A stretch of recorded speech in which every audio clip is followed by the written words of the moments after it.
আজকে 20 অক্টোবর 2022-এ government of West Bengal finance department থেকে অডিট ব্রাঞ্চ থেকে একটি রেজলিউশন বেরিয়েছে। দেখুন, এটি হলো যে আমরা যারা সরকারি কর্মচারী আছেন তাদের যে পিএফের ইন্টারেস্ট রেটটি আজকে গভর্নমেন্ট অফ ওয়েস্ট বেঙ্গল ঘোষণা করলো।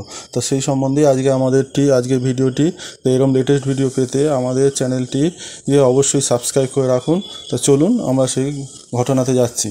দেখুন, এখানে পরিষ্কার উল্লেখ করা হয়েছে যে দেখুন, the government of West Bengal shall carry interest at the rate of 7.1% per annum.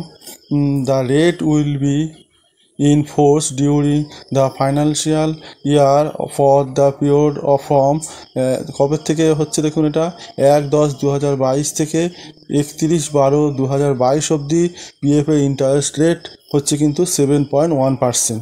এটা কাদের ক্ষেত্রে কার্যকরী হবে এখানে সেটাকে উল্লেখ করা আছে। দেখুন, general provident fund West Bengal সার্ভিসে যারা আছেন, কন্ট্রিবিউটরি প্রভিডেন্ট ফান্ড যারা ওয়েস্ট বেঙ্গল সার্ভিসে আছেন, provident fund maintain under the West Bengal non government educational institution and local authorities, অর্থাৎ যারা শিক্ষাক্ষেত্র এবং অন্য সরকারি আধা সরকারি এতে আছেন।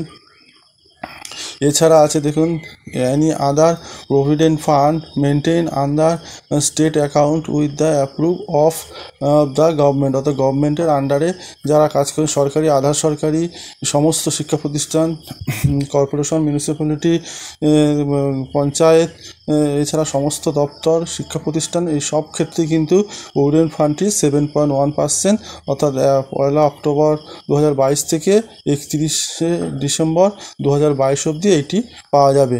আজকে সেই অর্ডারটি কার্যকরী করা হলো। এটি ছিল লেটেস্ট আপডেট। সবাই ভালো থাকবেন, ধন্যবাদ।